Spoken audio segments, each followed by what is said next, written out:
Welcome to the MAD podcast, which stands for Marriage After Divorce. Okay. I'm your host, Dia. And I'm Malik. And we are the Morris. On this podcast, we'll be talking about marriage after divorce, relationships, and current topics. So for this first episode, we're going to jump straight in and we're going to be telling you guys a little bit about our story of marriage after divorce, how we met, some of our history, before we get into any other topics. That way you guys know a little bit about us. We're trying to love again after heartbreak. All right, man. Oh, yeah, let's do it. Who child, where do we start? 7 years. It was 10 years ago. Yeah. Okay, before we jump into how we met, let's just talk about where we were. It was 11 years Let's ago. talk about where we were before we met. Oh my gosh, 11 years ago. Yeah. Yes. So, like, what do you mean where we were? Okay, so I'll go first. Yes. Okay. Please. So before I met Malik, I was currently going through a divorce. I had been separated for 2 years from my first husband and had just had my second child. And I was going through a period of life where I had lost everything, my place, my car, my job. I had moved back in with my mom and I was rebuilding my life. So yeah, that's where I was right before we met. And I am about to sneeze. And I'm about to sneeze. It's crazy. Because I was ready to talk about it. That's why.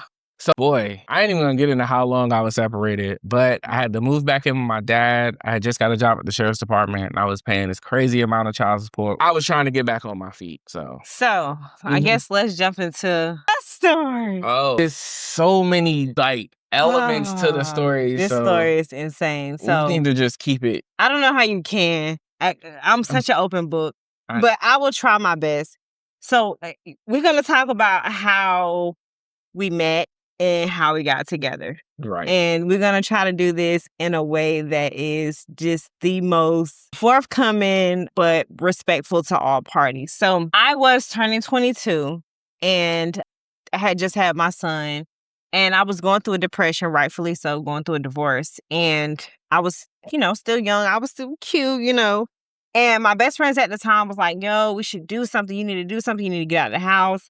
And I was like, no, I don't want to get out of the house. And so they literally was like, no, we're not going to let you stay in the house. So they decided to take me out to karaoke. And there was a guy that I knew from my past that was interested in me. And he had reached back out to me on social media after seeing that I was going through a divorce and asked me what I was doing for my birthday and asked to take me out. So I just seen the opportunity to be like, hey, look, well, I'm going out with my girls. You can pick me up and be my date for my birthday night. So he was like, cool. He took me out to karaoke.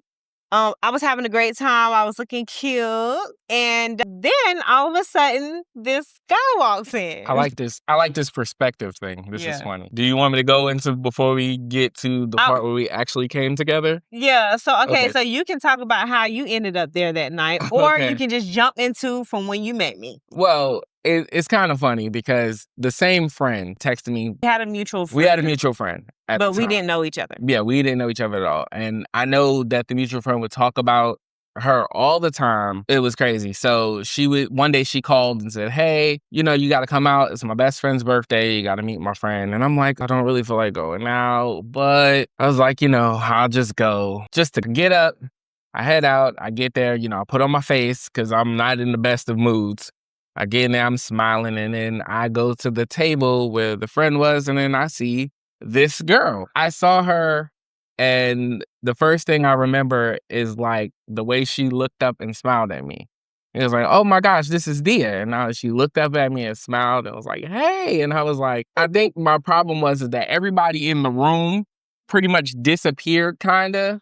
But not in a ooh, I'm in love type of way, but wow, she is really nice because I didn't expect her not to be like her friend. So the first thing on my mind, because I got my face on and the bar that we were at, I was well known. Yeah, you frequent flyer at right. the bar. So I have my face on and I'm the karaoke guy, so I'm smiling and I'm like, hey, what are y'all drinking? And they both said what they were drinking and I went to the bar and I grabbed them and I put them down there. And I went on about my business. I had no idea at the time that she was actually on a date. He didn't see the big old muscular guy that was sitting next to me. This guy was like a club bouncer. And he was trying to get to the NFL and he worked out all the time. So he was super big and buff and diesel. He was sitting right next to And me. Totally ignored that. I did not look Bought like me I all did. my homegirls drinks. I did not look the size I am now. He bought the drinks and gave us the drinks and was just like, all right, have a good birthday, and walked off. And I'm like, girl, who is that? And so I would just fast forward a little bit. So I kept going to karaoke. I kept seeing him. I didn't really venues too speak to you, then, because I felt like he was kind of like a little local celebrity. He did his karaoke and all the women would just flock to him and stuff. And so, and I'll also add this tidbit in because I think it's important to the story as to why. Because I was seeing you so many times. I was seeing you, you know, for the next year. And we didn't have our first one-on-one conversation until maybe, let's say, 8 months in, 6 months in, like 8 to 6 months in. But the reason for that was because it had come to my attention that our mutual friend, he had some relations with our mutual friend in the very recent past. During this time frame, they were kind of like friends with benefits or whatever. It never went anywhere. And she ended up coming to me and telling me that she didn't want to be with him or whatever. And so she had moved on, had a boyfriend, etc. So, girl code, if you mess with my homegirl, then you off limits. There's really no need for me to be chummy with you or have one-on-one conversations with you. And I think he probably felt similarly. We would see each other and just have a good time out, but it wasn't like me and him were ever having any intimate one-on-one conversations. And ladies, this is a side note, just so y'all know. The reason why I was like this with her in particular is because she held herself to that standard. That's for a later episode. We'll get into that. Yeah, we gotta get to that later. That's good. But so fast forward. And I made a post on Facebook, and I think I said something about men being I specifically remember what it says, but it was I was recalling Beyonce lyrics to irreplaceable. And he commented, and then actually, no, I'm missing something that happened before this. Let me backtrack a little bit. So I was working part-time in this restaurant, and I decided to go. I was going on a date with somebody, a crush from high school, and we went to the restaurant, sat down, was getting ready to get some food. And on this particular night, they were supposed to also have karaoke. It was a place that we did karaoke at on Sundays. And so this particular day, they didn't have karaoke. And when I was on this day, I was sitting down and I look over and I see Malik, and he's sitting by himself drinking a beer. So I was like, hey, I'll be right back. I think I see somebody that I know. So I left, went over to I was like, oh, hey. That was our first one-on-one conversation, really with nobody else around. Right. And we was just sitting there talking. And before I know it, I was like, oh my gosh, I think it's been 20, 30 minutes. Mm-hmm. I'm over here talking to you. I left. Just sitting there. And so I went back to my date. All right, now fast forward, I make a post and I talk about men being replaceable. We go back and forth on the post. And he was funny and the conversation was just good, right? This is round 2 of us just having good conversation. And so I remember jumping in his inbox, and I'm a very blunt person, and I'm also a person that just says what they're thinking. And so I was like, dang, I inboxed him. I was like, dang, had you not messed with my friend in the past, you could have been my man, LOL. So I'm just making a joke. And after I sent it, I was like, oh, I probably shouldn't have said that. He might take it the wrong way. I don't want him to think, I'm that type of girl. But I just couldn't stop thinking about our conversations that we had. And so he did not respond. He did not respond for 3 minutes. And those 3 minutes felt like 3 days. I was taken aback. I was truly taken aback. I didn't know how to respond because imagine if an opportunity presents itself to you and you have to measure it. Is this real? What do I say? Or, how do you appropriately respond to that? Yeah. And I also still want to keep in mind that we have a mutual friend. So even at the same time, I didn't realize. In my mind, the time, remember, I didn't know everything that had went down between y'all two. And in my mind, I'm just like, okay, I don't want it to seem like I'm a homie hopper. I didn't want to make it seem like that. Because I'm not a homie hopper. I just tried to, okay, I got to measure this out. I got to figure this out. It took me 3 minutes, maybe. I think it was a lot of... I don't know if y'all know that. Minutes. Y'all know that meme with a lady, she looking back and forth and there's a bunch of math equations coming to her face.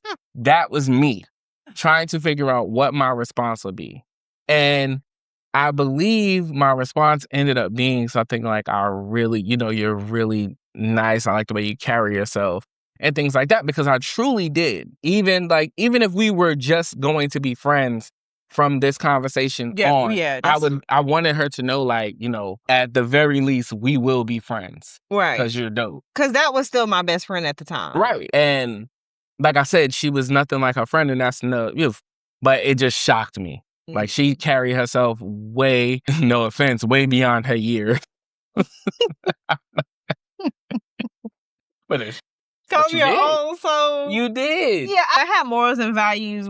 I was abstinent when we met, and I was vocal about that. Right. And I was in these streets. So and yeah, he was. there was no nice way to say that. He was a little bit different. He was in a different place in his life. I was using my powers for evil at the time. So obviously he responded. From there, we became friends. I told him what I was going through with divorce and everything, and I was going through depression, and I had lost everything. We was rebuilding my life, and he literally would just check on me every single day. Like, he would literally text me, "How you doing? Do you need anything? Hey, just checking on you. Good morning." And it wasn't like a, "Hey, what you doing?" It wasn't like one of those texts, like, "What you doing?" You know, it was like a genuine friendship. You know, like, he was truly becoming my friend.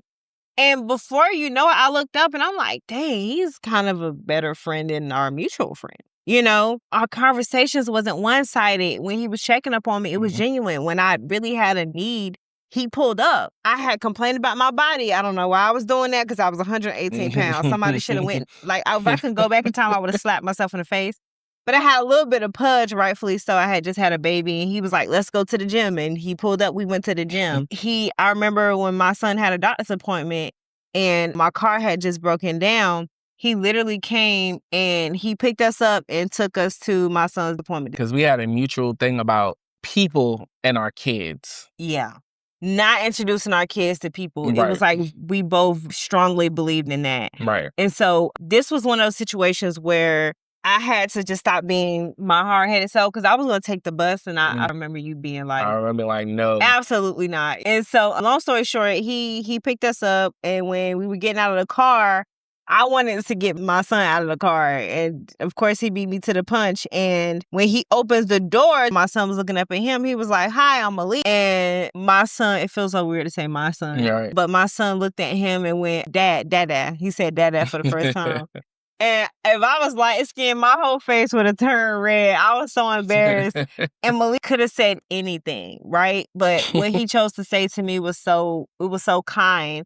And he was like, "Or that too." And, you know, and just laughed it off. And I heard him grab my little baby and sashayed into the doctor's office. I was so embarrassed, but it just showed his character. So, of course, obviously, once we realized we had feelings for each other, when we seen each other out again at karaoke, we just started having the conversation of, like, should we do this? How do we move forward in the best way possible?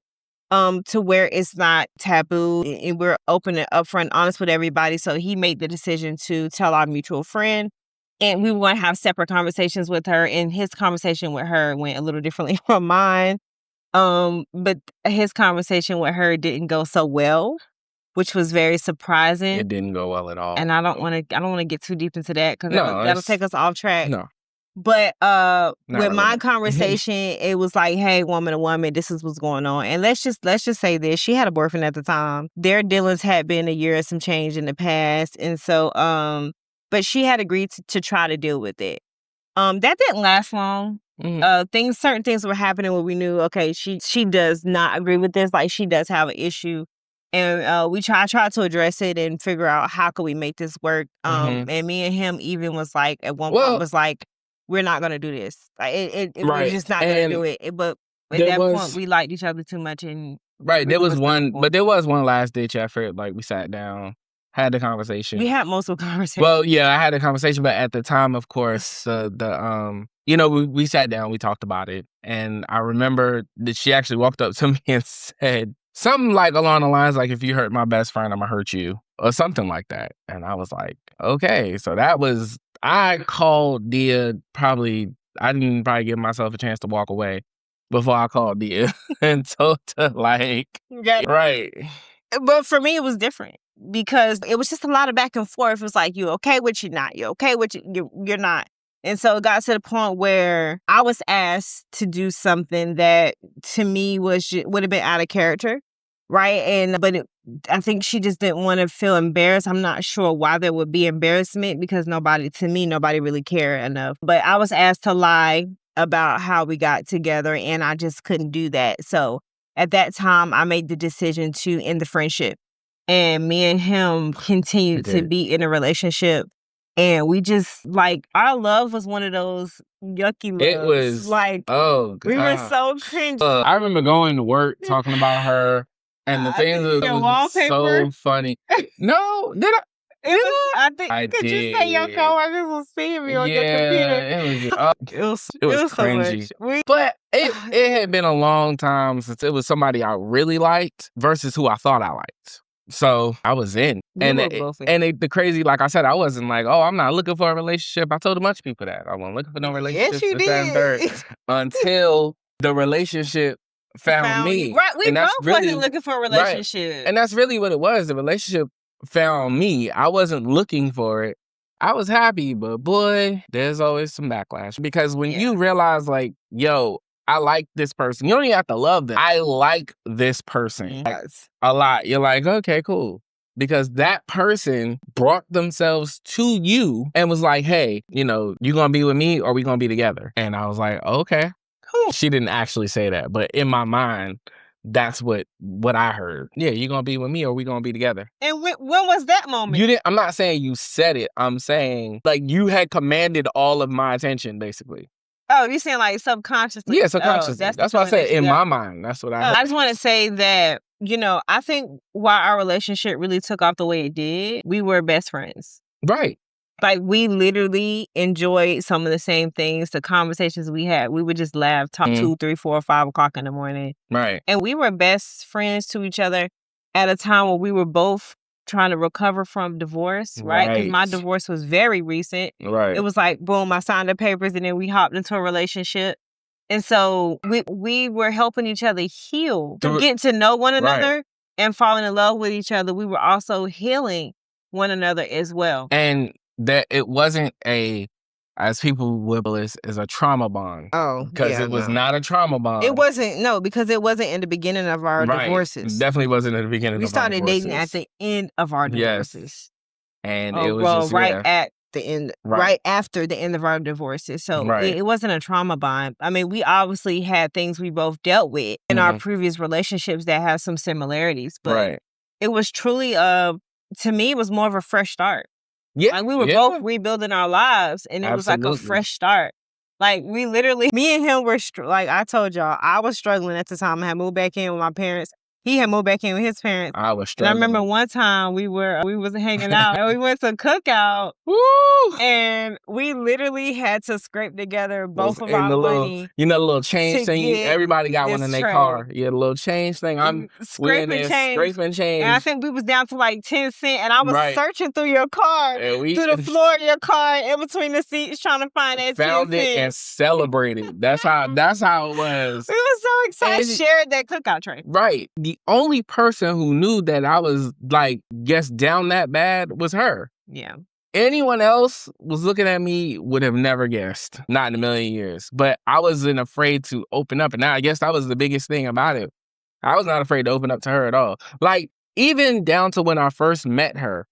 Now, I said you would have never known, but I was broke. Like, not broke, but I was down.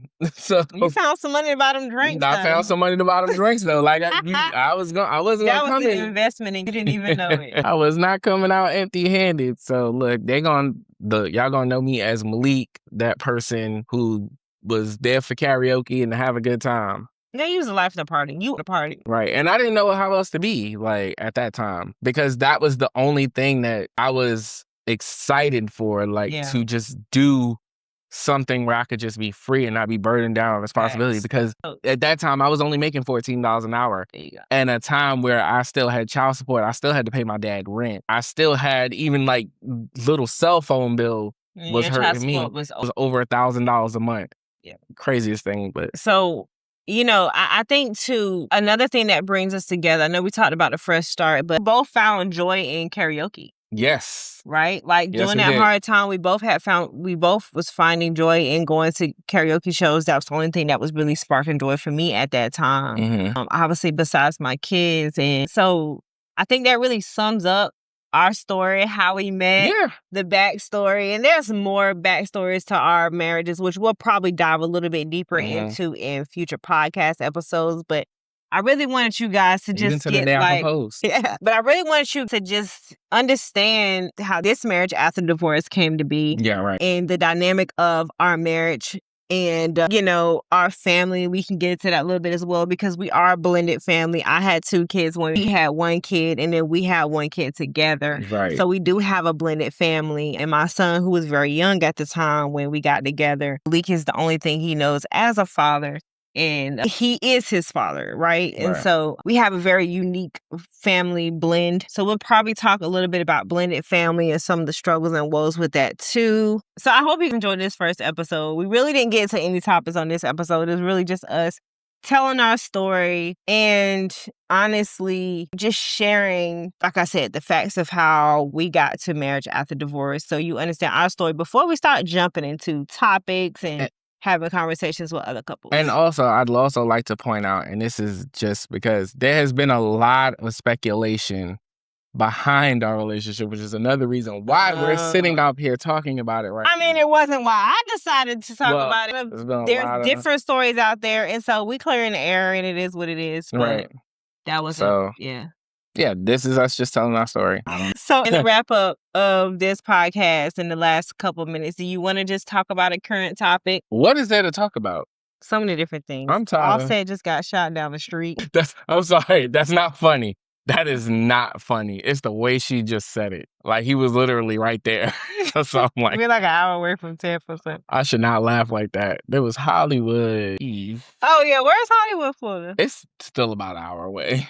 I don't want to talk about Offset. Neither do I. Okay. All right, you guys. I hope you enjoyed this first episode. Again, we will be talking about marriage after divorce, relationships, and some current topics on this podcast, and just having conversations. We will be inviting other married couples up here, some who may be on their first marriages and some who've experienced a marriage after divorce effect as well.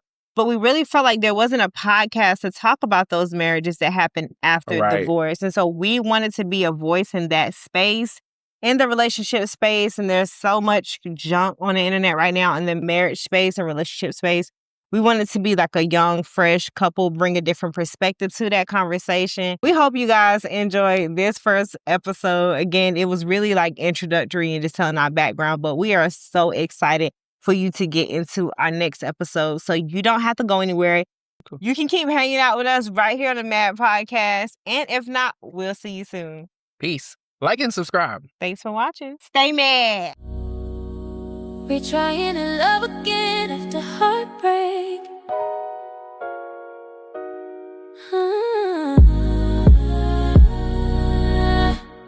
Retry.